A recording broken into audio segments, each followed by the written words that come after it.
We're back for another edition of Twin Cities Real Estate Pros on our website, twincitiesrealestatepros.com. My name is Ron Johnson, licensed real estate agent with RE/MAX Advantage Plus, joined as always by David Nelson, the worldwide leader of the Imperial Home Team, also with RE/MAX Advantage Plus. Progressing to universal. Okay, we got to get a little, we'll probably grow a little bit because now we have somebody smart on the show who will be able to help us out.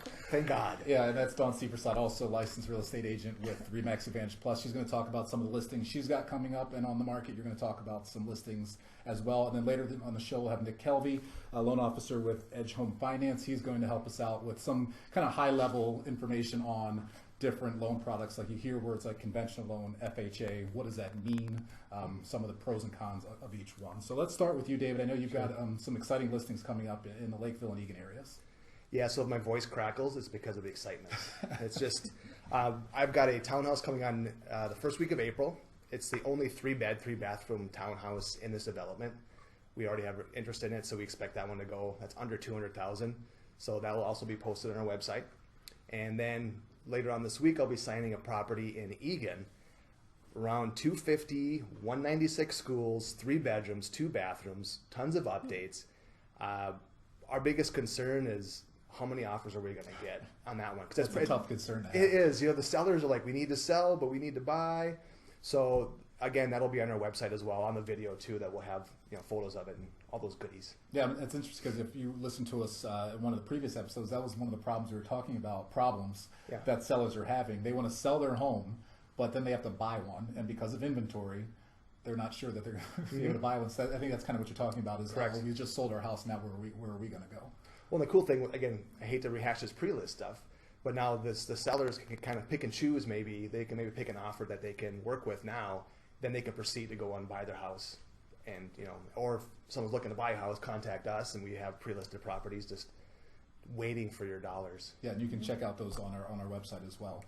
And then we have Dawn Seepersod joining us for the first time, so thanks for coming in. Hi, thank you. All right, and have you got a couple of things coming up in Apple Valley? Yes, I do. I have 2 listings in Apple Valley. One is a single-family home right by Apple Valley High School.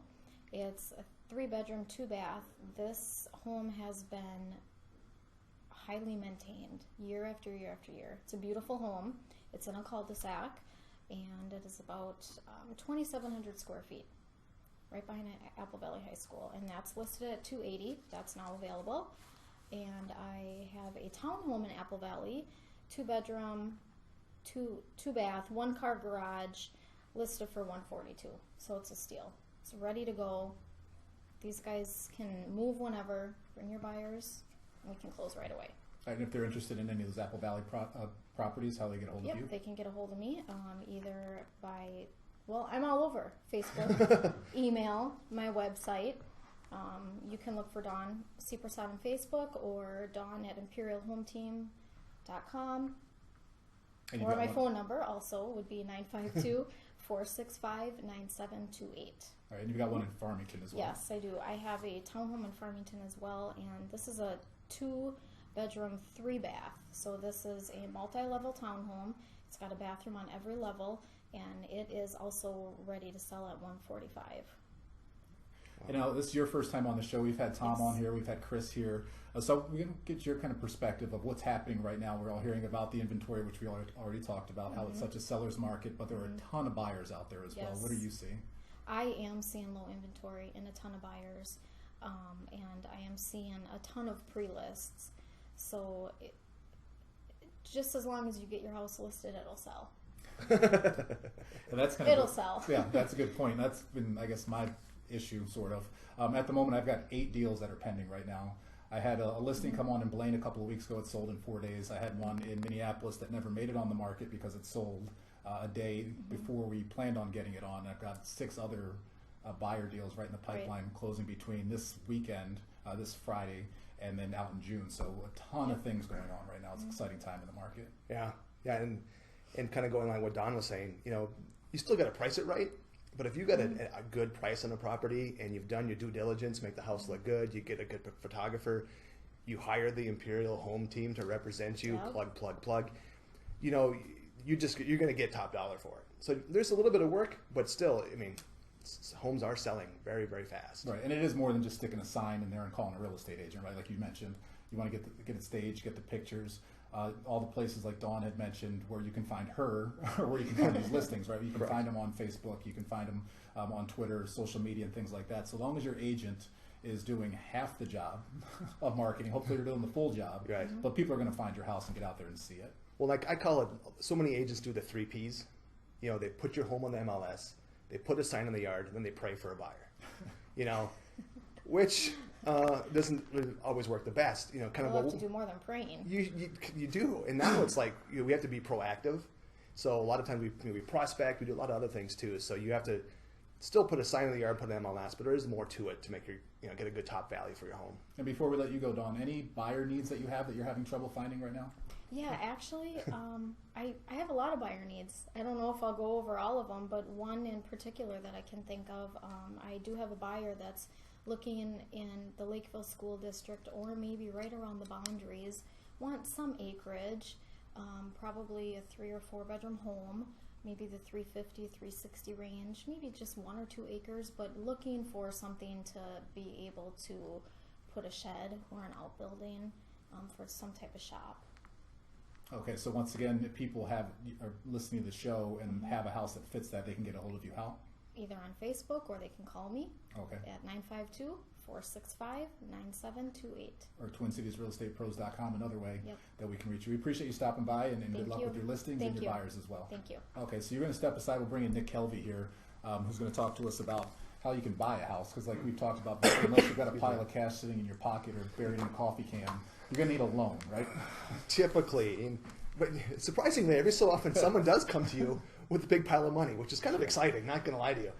But it's slim pickings on that aspect. But for the rest of us, you need a loan, and that starts with a loan officer. Nick Kelvie is here from Edge Home Finance, a broker. And let's talk about that real quickly before we get into the specifics. So you hear the term broker, and some people even confuse a real estate agent as a broker, which we're obviously not, and it's completely illegal to even say that, right? Our broker is RE/MAX Advantage Plus. We are real estate agents. I think people also confuse mortgage brokers with mortgage lenders and mortgage companies. So quickly, great way to start it out. The difference between mortgage broker, obviously, we're not lending our money; we're brokering the deal. So, I'm a wholesale broker. I've got over 30 different national wholesale lenders that I can take your financing to. So I pretty much shop, get you the best deal on the market.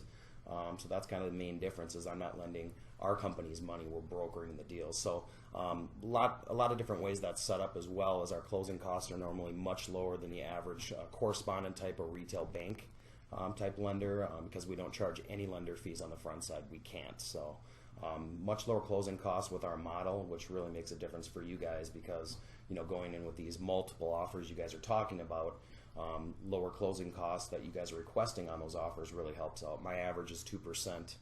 Closing cost covers all prepaids and all the closing costs. So that really helps. Wow. And we're going to talk just kind of real high level on the different products. The ones you hear about the most generally, conventional loans, FHA loans. There's also the veterans loan, the VA loan. You may hear some USDA loans, things, and some other kind of products that you don't hear a ton about. But so just kind of, I guess, quickly give us some goods and bads of some of the high level products. I wanted to start out, there's obviously so many different types of loans out there that most people don't even realize. So for example, I'll start at the bottom, zero money down loans. Obviously VA is a huge product out there for our veterans. I love doing those loans to help out anybody that served our country. So the niche with that is zero money down, and 9 times out of 10 we're getting back 100% of their earnest money.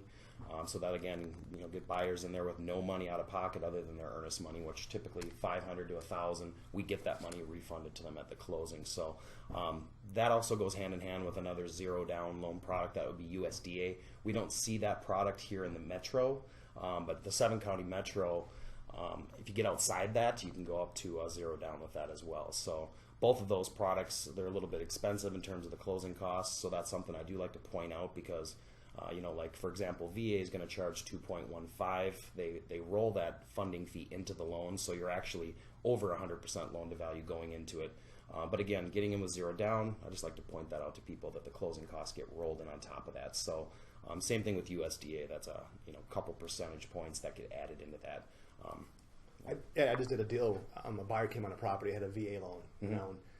it's great. They come in, no money down, so allowed them to, offer a better price, and then the money they had into it, they're able to have extra money in their pocket, so they could do any repairs and stuff like that. There weren't any repairs to do, but they had, some liquid cash to play around with. Yeah, absolutely. And that's the biggest thing right now with people that I see. I'm getting pre-approved first-time home buyers or even step-up buyers. They might not have a ton of net equity to walk away from that sale. You guys are seeing that. So that's usually the goal, is getting people in with as little money down as possible. Of course, if you have more money to put down, you get better terms, but that's usually what's determining the max approval amount for the people that I see and the other lenders that they're seeing as well. You're looking at those offers coming in, say a listing agent, 5% conventional down versus 0 money down VA. You might look at that as the buyer has more money or more skin in the game, but that's typically not the case. VA borrowers are very strong with no money down, but I know that listing agents do tend to look at that as well. So that all comes down to the loan officer on the other side. For example, all the realtor partners I work with, every time they submit an offer, they include me on the email so I can jump in. I have a conversation with that listing agent, reassure them that we are in fact solid, because that really comes into play. If your loan officer or bank isn't there and available to talk to those listing agents that are looking at your pre-approval letter, sometimes that can be the difference maker in the deal. So.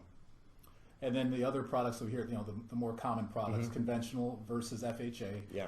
Different things like credit score are going to determine which one, but also down payment, and sometimes what just makes the most sense in your particular situation. So I don't know if you want to start with either conventional or FHA. Basically the most common that you're gonna see people doing on the first-time homebuyer side is going to be FHA. That's going to have a lower down payment, 3.5%. With that said, conventional does offer a 3% down product, so I want to be clear that it's out there. However, you have to have really high credit scores to qualify for that. Otherwise, the rate and the mortgage insurance factor on that's going to basically what I call price you out of the loan. So I don't, I don't pitch that product a lot. As far as my own marketing, hey, 3% down conventional. The reason is, if someone comes in with a 720 score, people might think that's really good. Not for that product, because you're going to have pricing hits that price you out. So, FHA is a big product that we use, 3.5 down. It allows people to get into the home. Obviously, you're going to have, government loan. You're going to have some fees rolled into there as well. Those are financed in above and beyond. So that doesn't count towards the loan to value or whatever. So, the benefit on FHA that I see is, it's got a much lower interest rate. So when you're comparing apples to apples, or apples to oranges, I would say, going to conventional, I could give a borrower, just for example, a 3.25 on a 30-year fixed FHA. It does have mortgage insurance. It does have the fees rolled in, but that's going to give you a lower payment than, say, a conventional loan with that same exact borrower with 5% down. So the rates are going to be maybe around 4 1/8, 4 1/4. You're going to have MI on that as well. So what I normally do is look at their entire situation. Conventional is going to be definitely heavily weighted on your credit score. That's something where FHA is much more lenient in underwriting. So it's just most people that I approve, I'll get them approved both, but I spend time going over the pros and cons for each one. And in other words, much more expensive in the closing costs for FHA. Mortgage insurance, just so everybody knows out there that's watching, they changed that a year ago where the mortgage insurance stays on for the life of the loan. If you do a 15-year, it only stays on for 11. There's other different guidelines where it would come off, but most people doing a purchase are going 3.5 down, so that MI on there is going to stay for the life of the loan. It's a huge change that went into effect. So can you explain a little bit more of that mortgage insurance? Yeah, absolutely. Excuse me. A lot of people have that question, is like, what is mortgage insurance?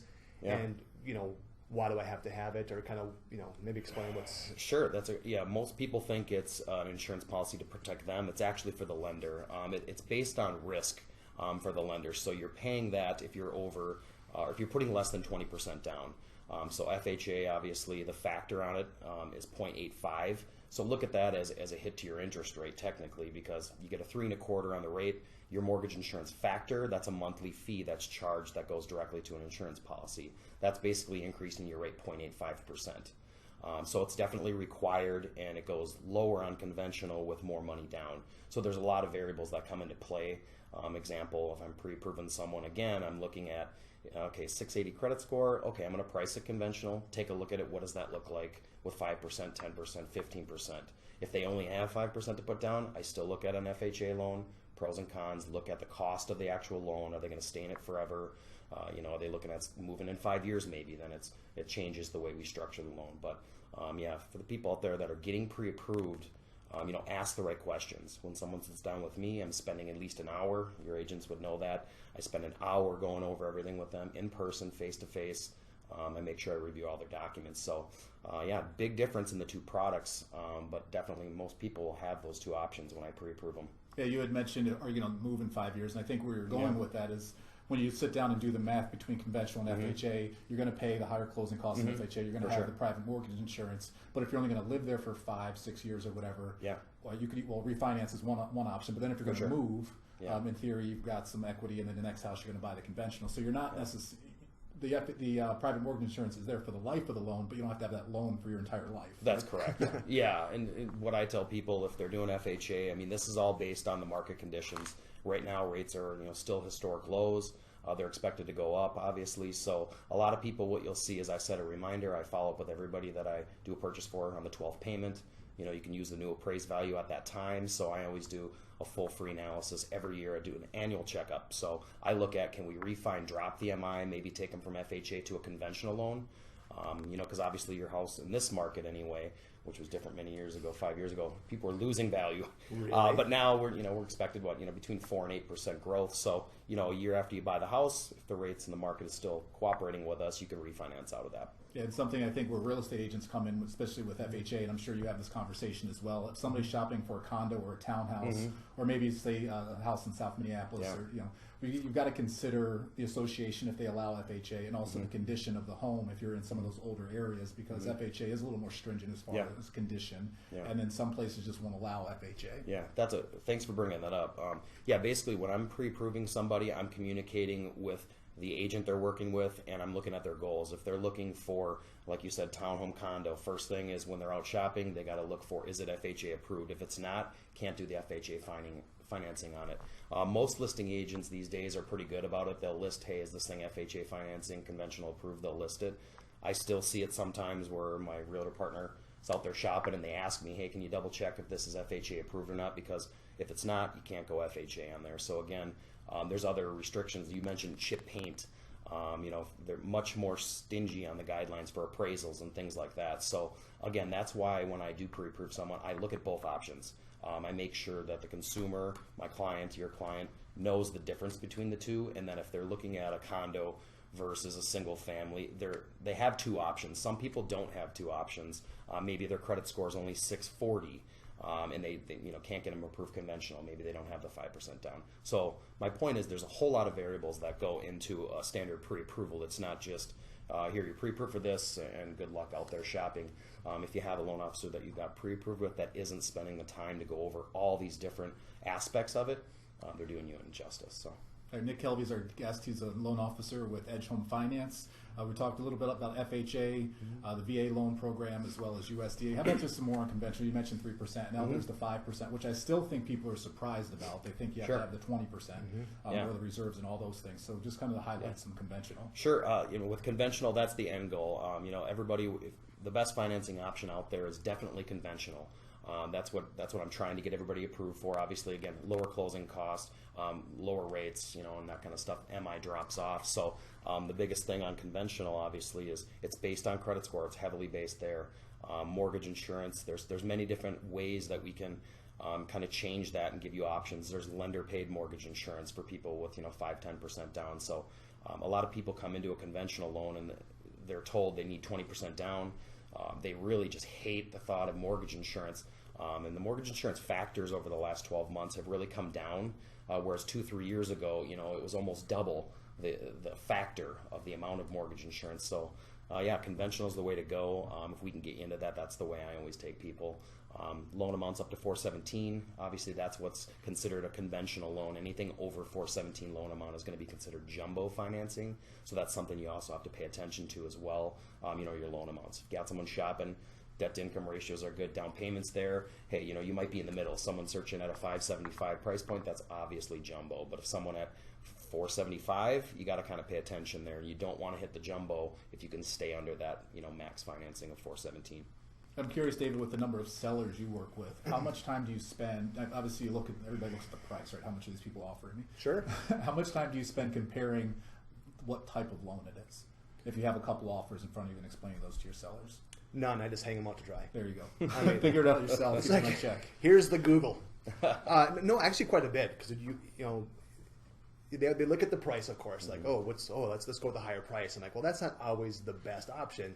You know, you want to make sure that if you are going to accept an offer, you want to accept a stronger buyer too. So I will go through it if it is conventional, FHA, DVA, kind of break down what are the pros and cons, just kind of like what you did. And then, you know, sometimes they do get concerned when they, like a VA loan comes on and there's no down payment.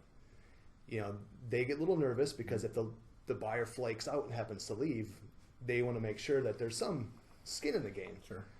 It doesn't mean they're bad buyers, they're just doing something else. So that gets a little bit nervous. Of course, cash is king. So whenever the buyers look, or my sellers look at the financing options, they look at the cash deal, then it goes kind of conventional in their mind, FHA, then DVA. I think just for the strength of the buyer and possibly the less chance of a buyer getting out without, you know, much damage on the buyer side, but the sellers could, you know, lose money by a buyer canceling. And I think Nick brought up a really good point, which not a lot of lenders do, is call the listing agent, right? So you've got to buy, you know, I'm buying, Nick's my lender. He's going to call you and say, hey, this guy checks out, you know, and you're going to ask him questions and things like that. And I don't know that a lot of for a fact, I know they don't. Not a lot of people do that. It's a big service to your buyer, particularly, let's say if you've got two offers in front of you, both are relatively the same on numbers, but then you have a lender saying, hey, you know what, I'm more than a piece of paper. It's really a big help for the buyer. Well, even the fact too is if I love getting a call from a lender because, and I've had maybe two, which is kind of scary. Yeah, it doesn't happen very often. No. And usually I have to call the lender and I got their fax number. They're from an online corporation in, you know, the Virgin Islands, and who knows what they're running. You just don't know, and you can't get a hold of them. So it does get a little nervous, especially in multiple offers, because if you're putting your sellers out and say, we're going to go with this offer, you want to make sure those buyers are approved, even though they give you a piece of paper. I can Photoshop a pre-approval letter, but you want to make sure that's a legitimate thing. So when Nick calls somebody and says, I'm Nick, I'm the lender, these people are good to go, that's money in your buyer's pocket. Yeah, and I can add to that. I can tell you exactly why that happens. It's because a lot of deals have blown up, quite frankly, for, you know, whatever loan officer not doing their job. You know, I managed for over 8 years in my career, so at a higher level. So I would, you know, recruit loan officers with, you know, 10, 12 years in the business. You know, that's what I would look for is, you know, seasoned veterans, you know, for the branches that I managed. And you'd be shocked at how many loan officers out there can't calculate income correctly. You know, if you've gotten a pre-approval and they haven't asked for your tax returns, huge red flag, because, you know, there's unreimbursed expenses, there's things that pop up on returns, and the average loan officer out there is not really doing their job and being very, very thorough. You know, they're either in a hurry to get the pre-approval letter out, maybe it's their agent pushing them on a weekend, whatever. But, you know, a lot of these agents have seen deals fall apart for simple things that just shouldn't happen. So I think the thing that I like about contacting that other agent is simply, you know, to talk the lingo. They can tell immediately, you know, by the way I'm talking about the strength of the buyer, that they know that I've done my due diligence. Because just a pre-approval letter doesn't guarantee anything. So really good agents out there, listing agents, are trained that, hey, they've had deals fall apart before, and they're going to only go with the more money down or conventional, as you say. So, you know, I had a VA buyer with someone on your team a couple weeks ago, and, you know, they were a little bit weary on the VA, and, you know, I basically said, you know, they've got more money to put down, but why? You know, they're a veteran, number one. That should speak volumes immediately. So, but yeah, just the conversation I had, you know, put the agent's mind at ease. You know, we had no problems getting it through, and everything was great. But without that communication, maybe that offer didn't get accepted. So it's just a matter of communication. Yeah, you talk about offers blowing, or, you know, deals blowing up. That's bad for everybody involved, and particularly your buyer, because at that point, when the deal blows up, they've already paid for their inspection. They're emotionally into the house already, right? They think they've got their offer accepted, they're ready to go. So they furniture's moved in. Yep, mentally. they're all ready to. So they're $400 or $500 in on the inspection. They're another, depending, $400 to $600 in on the appraisal. And then, you know, 2 or 3 weeks before closing, you're about $1,000 in. You told your mom and all your friends about your new house, right? And you started making all these plans, and it all falls apart. Where you can avoid a lot of that, you know, up front with a good conversation. Absolutely. And even too is that on the buyer side, sometimes the sellers may accept a lower offer, knowing that they're coming from a stronger source. So even if it's multiple offers, they don't always take the highest price. Again, we kind of look at the stronger buyer too. So we don't want it to blow up. And if Nick or whomever calls in and says, "Hey, these people are good to go," you may be able to get a little deal on the property just because you've got your ducks in a row and you're a stronger buyer up front. Sure. And you're putting the sellers at ease, knowing that this is probably not going to fall apart. Nick, tell us about your app, which you showed me a couple of weeks ago over lunch, and how you use the app using technology to really show people what's happening in the process. Because one complaint, I think, and we get it as real estate agents as well, is the buyers have no idea what's going on. Yeah. And your app really takes care of that. You hit the nail right on the head. I take a different approach with the pre-approval process. I spend a whole lot of time up front, again, meeting face-to-face. There's so much going on when it comes to the pre-approval and the financing side. It can be almost scary for the consumer because, again, I'm trying to keep it at a higher level, but there's so much to go over, and they have to have the trust in you as their mortgage professional to look out for their best interests. So when it came down to the app, on top of technology that I wanted something to add to my arsenal a year ago, I wanted something that was very useful out in the field. So for example, you guys know, you get somebody out there pre-approved, and a lot of times they're going to be shopping right at their max approval. It just is what it is. So if you get someone approved, say 250, a lot of things can change a little bit there if you're at the very top. So for example, looking at property taxes on each individual property, you can look at one here in Lakeville at $2,900 annual taxes. You can look at one, bring them over to Edina all of a sudden, and it's $3,800. It can be a big difference on your monthly payment, number one, and number two. Even like association fees too. Perfect. Yeah, association. It really comes in my app on the lower price points because $50 a month can completely blow out your approval as far as debt to income ratio. So my app, basically, I enter in all the information, very specific, very targeted. Includes the MI factors. It includes everything, all their income assets. So you guys out there in the field with the consumer can shop with confidence. Once they type in the criteria, purchase price, property taxes, association, if there are any, they type in real data, and then the app basically calculates their exact monthly payment. So not only for the approvability of the loan, because if you're shopping at the top, then you guys are calling me on the weekends, which is fine. I'm always available. And then I'm pulling out a laptop trying to crunch numbers right there on the spot because, hey, you got to have a loan officer willing to do that because you guys don't want to wait on getting an offering. So my point is the app really takes that guesswork out of it.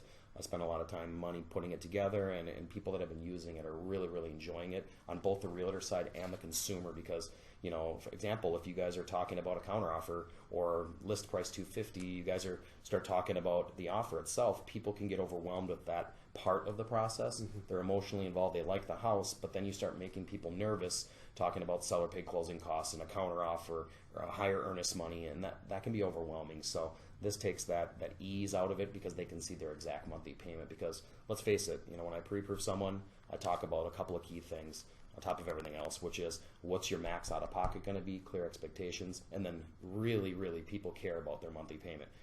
You'd be surprised, an extra $20 a month for some people can really get them out of their comfort zone, not the approvability of the loan, but their comfort zone, their budget. So I spend a lot of time on that. It really helps them know exactly where their payment's going to be. It makes your job easier when they're putting an offer in. Yeah, and you bring up a good point because what you're approved for is way different than what you're comfortable with, right? Because you look at certain 100%. Things, but you don't look, if I'm high end and I'm going to Manny's every weekend, I'm living a different lifestyle than, if I'm eating at Burger King every weekend, right? And that's something that's not going to come up on your credit report. That's exactly right. And if you want to live your lifestyle, you have to understand what the difference between a $1,300 a month mortgage is or a $1,500 a month. Even though you can afford the $1,500, your lifestyle may not make you comfortable. Sure, and what I've done, I've found this helpful, is I take a different approach, and I've been doing this so long, and I've dealt with so many first-time home buyers or step-ups. What I do is when I'm getting their information on the phone, I don't talk numbers at all on the max approval or anything, obviously, until I'm face-to-face, but I always ask them, number one, what's the maximum amount you're comfortable coming out of pocket with the down payment? You told me you have 30 grand in checking, savings, whatever. All I need to know is, of that money, how much are you comfortable putting down? And then I ask them, okay, what's the maximum monthly payment that you're comfortable, including everything? I need to know that. And if they pause a little bit, that tells me, okay, they maybe haven't really thought this through in terms of their own budget. Those are little red flags for me. I spend a little bit more time digging in because again, just because I can approve someone to a $1,800 a month payment doesn't necessarily mean that's responsible for me to do. So I really dig in deep on their comfort level, because before they know what they're approved for, I already have their comfort level, and I stay in that comfort level. So. All right, well, real quick, we'll wrap it up. Thanks to Nick Kelvie from Edge Home Finance. David Nelson was here from RE/MAX Advantage Plus, as was Dawn Supersad. I am Ron Johnson. Thanks for joining us.